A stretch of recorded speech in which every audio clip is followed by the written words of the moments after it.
Fala galera, bem-vindos de volta ao canal Tudo é História.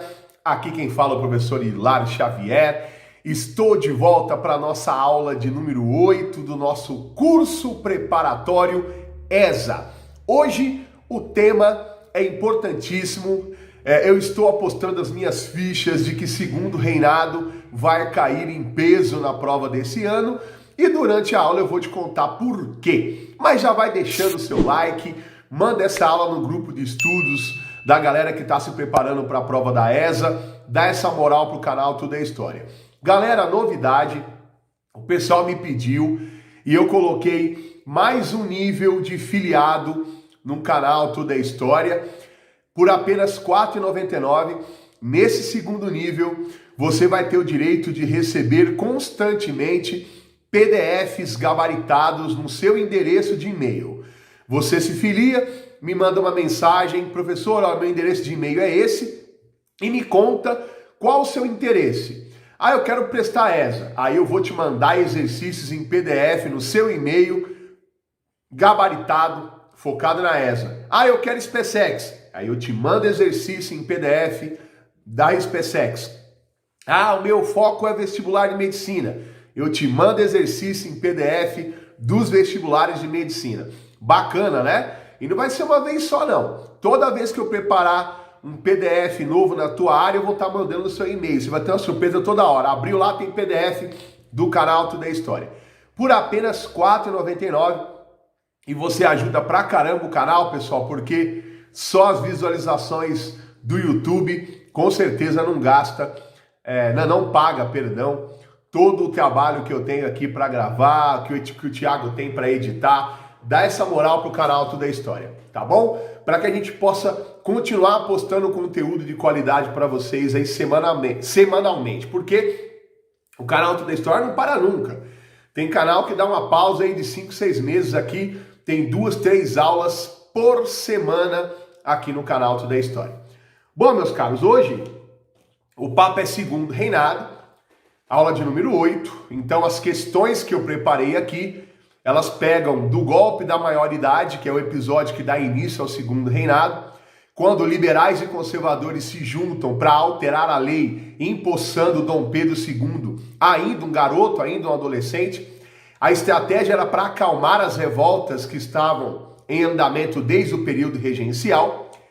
E o segundo reinado vai de 1840 até 1889, com a proclamação da República. Mas lembrando, pessoal, que o curso desse ano é no formato de exercícios, mas na descrição desse vídeo eu deixo aí o link de 13 aulas expositivas, onde eu explico todo o edital da ESA nessas 13 aulas, lá do sistema colonial português na América até os sistemas econômicos da República. Beleza, pessoal? Bom, deixa eu me ajeitar aqui, pegar a minha caneta para marcar um ok em tudo que eu já tiver corrigido. Vamos lá. Primeiro exercício aparecendo aí para vocês. Vez por outra, nos defrontamos com notícias sobre a escravização de trabalhadores ou trabalhadoras em diversas regiões do Brasil. Prática coibida pelo direito e pela justiça. Mas nem sempre foi assim.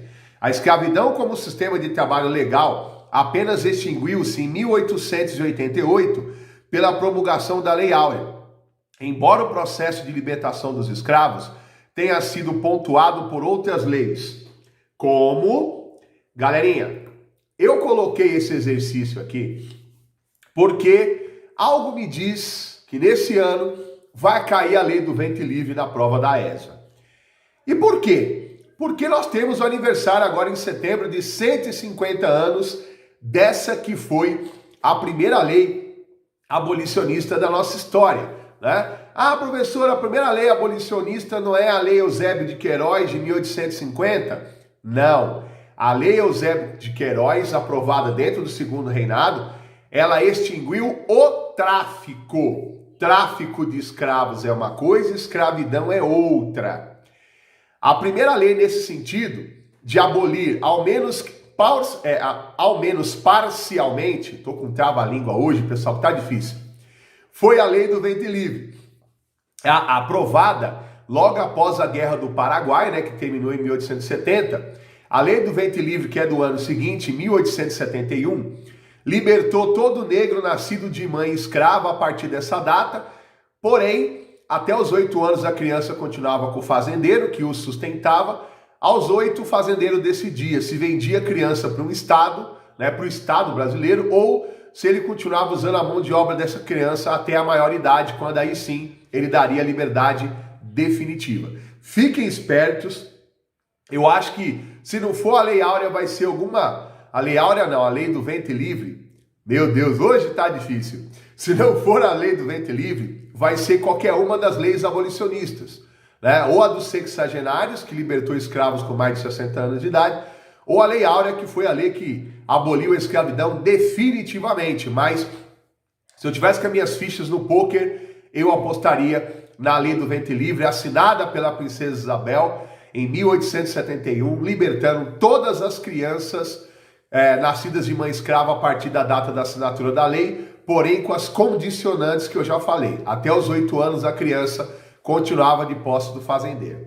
Aí depois ele decidia, ou se utilizaria até a maioridade, ou se venderia para o Estado.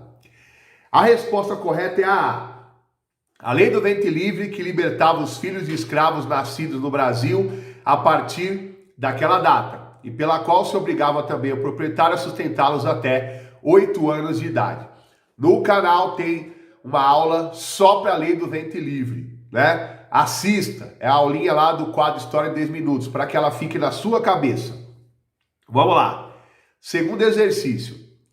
A proclamação da República em 1889 está ligada a um conjunto de transformações econômicas, sociais e políticas ocorridas no Brasil a partir de 70, dentre as quais se inclui... Bom, senhores, quem está estudando na pegada aí para a prova da ESA, sabe que o segundo reinado, a crise do segundo reinado, teve alguns fatores que corroboraram para a queda do Dom Pedro II. E não vai misturar com os fatores da crise do primeiro reinado, hein, gente? Não vai misturar o filho e o pai. A Guerra do Paraguai foi esse divisor de águas, né? Pós-Guerra do Paraguai, a família real começa a sofrer com uma pressão tremenda de diversos setores. O primeiro setor a romper com a monarquia foi o Exército. O Exército ficou descontente com o tratamento dado pela monarquia, com promessas não cumpridas, com oficiais presos por criticar a monarquia. O Exército assumiu publicamente suas posições abolicionistas e republicanas. Porém, além da chamada questão militar, nós temos outras duas questões que colaboraram para a queda do segundo reinado. A chamada questão religiosa, onde o Dom Pedro II entrou em rota de colisão com o Papa envolvendo a maçonaria. A igreja queria expulsar os maçons e o Dom Pedro era contra a expulsão dos maçons aqui no Brasil. E o principal fator que derrubou a monarquia foi a questão escravista. O Dom Pedro, ele adotou uma postura, de abolição gradual, primeiro lei do ventre livre, dos sexagenários, até chegar na Áurea. Tudo isso para dar tempo da mão de obra italiana chegar aqui. Porém, mesmo que de maneira escalonada, o Dom Pedro perdeu o apoio da elite latifundiária brasileira, que não se conformava com o fim da escravidão e principalmente sem vir acompanhada de uma indenização pela perda dos escravos. Portanto, senhores, a resposta correta é a C.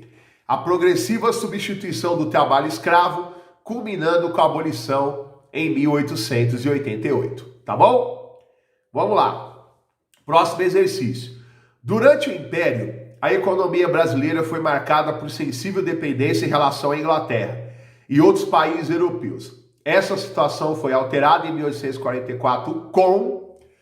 Bom, gente, vocês sabem que desde da proclamação da independência do Brasil, que o nosso país, aliás, até antes da independência do Brasil, o nosso país tinha rabo preso com a Inglaterra. Desde a abertura dos portos às nações amigas, depois com os tratados de comércio e navegação, a Inglaterra tinha privilégios alfandegários, era a nação que menos imposto pagava para comercializar com o Brasil, apenas 15%.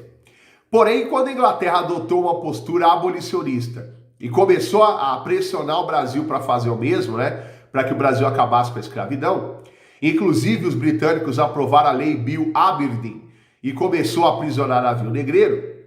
Isso irritou bastante o Brasil, essa pressão britânica, e o Brasil acabou com a mamata em 1844, aprovando a tarifa Alves Branco.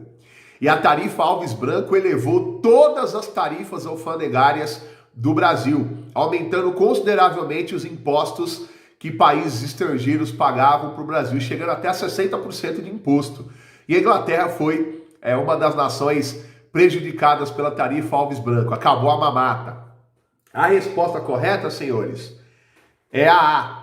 A substituição do livre-cambismo por medidas protecionistas através da tarifa Alves Branco. E o canal Tudo é História tem uma aula completíssima sobre a tarifa Alves Branco. Procura aí no canal. Vamos lá.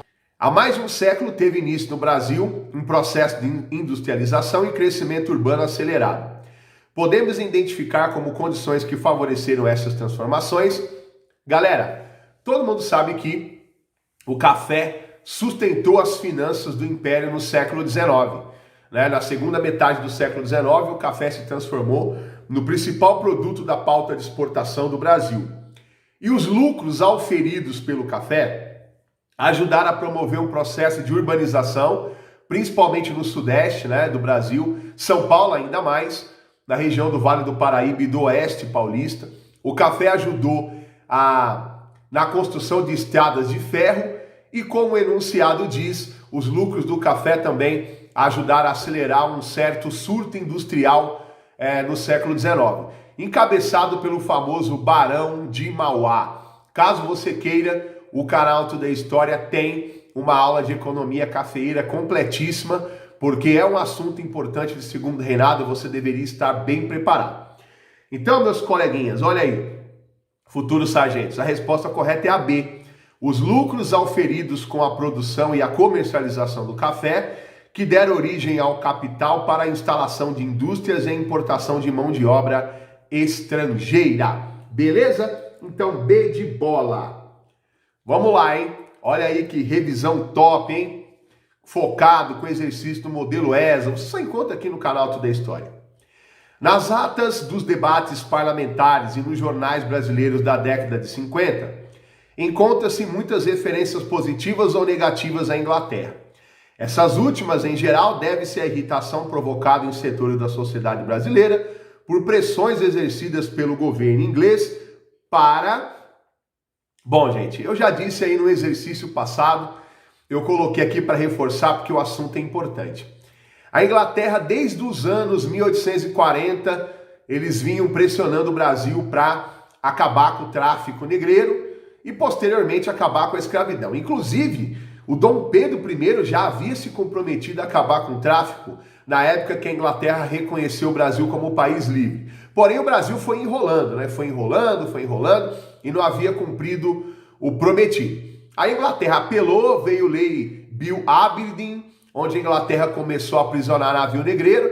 O Brasil, sem saída, estava acumulando prejuízo com navio atrás de navio sendo aprisionado e os escravos libertados. Então, em 1850, o Brasil aprovou a Lei Eusébio de Queiroz, que é a lei que extinguiu o tráfico internacional de escravos para o Brasil. A Lei Eusébio de Queiroz transformou o tráfico negreiro em pirataria, beleza? A resposta correta é a D de dado. A extinção do tráfico de escravos tendo seus objetivos sido alcançados em 1850. Não se esqueça, Lei Eusébio de Queiroz. Aqui no canal Tudo é História tem uma aula do quadro História em 2 minutos abordando a Lei Eusébio de Queiroz. Vamos lá então. Sobre o parlamentarismo praticado durante quase todo o segundo reinado e a atuação dos partidos liberal e conservador, podemos afirmar que, gente, apesar do Brasil dizer que era uma monarquia parlamentar, as pessoas brincavam dizendo que era um parlamentarismo às avessas. Por quê? Ao contrário do modelo britânico, onde a monarquia é um símbolo e quem tem poder é o parlamento, aqui no Brasil era às avessas, ao contrário. Era o rei que realmente tinha poder e o parlamento era figurativo por causa da existência do poder moderador, que dava para ele, por exemplo, o poder para fechar assembleias, fechar o Congresso, o Senado, demitir ministros. Então aqui ganhou o apelido de parlamentarismo às avessas. E no que se refere aos partidos políticos, apesar do discurso antagônico que fazia com que eles parecessem ser diferentes, na prática era farinha do mesmo saco. A única diferença que a gente pode citar aí, gente, é que os liberais eram descentralizadores, eram a favor de mais poder para as elites provinciais, enquanto os conservadores eram centralizadores, queriam plenos poderes nas mãos do Dom Pedro II. Mas era tudo partido de elite, era tudo rico. Nenhum dos dois era antimonarquista. É que os liberais queriam menos poder nas mãos da monarquia, só isso.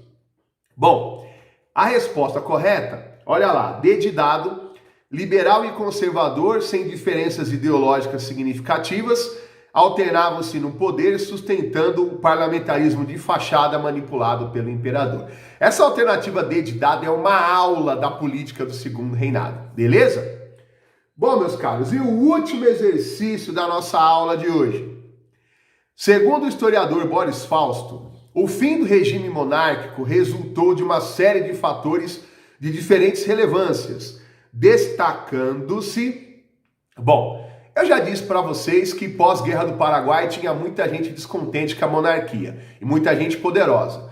De um lado, o exército brasileiro, descontentes com algumas medidas da monarquia em relação às forças armadas, e do outro lado, a burguesia cafeicultora descontente com o processo de abolição, burguesia essa que fundou o PRP, Partido Republicano Paulista, e nós sabemos que o golpe civil-militar que derrubou o Dom Pedro II no dia 15 de novembro de 1889, ele foi comandado pelo Marechal Deodoro da Fonseca, porém com total apoio da elite cafeicultura paulista. Beleza, galera? Então a resposta é a D de dado. A aliança entre exército e burguesia cafeeira, que além da derrubada da monarquia, constituíram uma base social estável para o novo regime. Bom, galera, em breve teremos aqui a aula de número 9. Não perca, a aula de número 9 ela vai ser um pouco maior, porque eu vou abordar temas relativos à República Velha, integrantes aí do edital, né? E as rebeliões da República Velha, né? Política do café com leite, encilhamento. Se você quer revisar tudo isso, não perca a aula de número 9. Gostaria de novo de pedir que você mandasse essa aula aqui nos grupos do WhatsApp, porque se o projeto esfriar, pessoal, adeus projeto ES, hein? O SpaceX já está abandonado por causa disso, não vai fazer Skyesa também, hein? Bom, se você puder e quiser se filiar ao canal Tudo é História, esse plano novo que custa menos do que um cafezinho, R$ 4,99, você vai receber um monte de PDF gabaritado para você treinar dentro do foco da sua prova. Ah, Hilário, eu quero fazer vestibular do Albert Einstein. Eu te mando questões do Albert Einstein em PDF gabaritadas, tá bom? E assim você nos ajuda, é pouquinho, mas a união faz a força, né? R$ 4,99 por mês, mas, né? Um pouquinho, mas com bastante pessoas filiadas. Isso nos ajuda a comprar tecnologia, a manter o canal, né? Eu e o Thiago também, para fazer isso aqui, nós largamos as nossas outras obrigações, né, para estar aqui gravando e editando. Então, qualquer força é bem-vinda, tá bom? Um abraço para vocês. Não perca a aula de número 9, vai ser República Velha. A 10 era Vargas e o Brasil na Segunda Guerra. E a aula 11, os sistemas econômicos da República, assim encerrando o nosso curso. Antes da prova, eu ainda vou fazer de 2 a 3 revisões gerais antes da prova, tá bom? Continue conosco que vem coisa boa pela frente. Um abraço e até a próxima aula.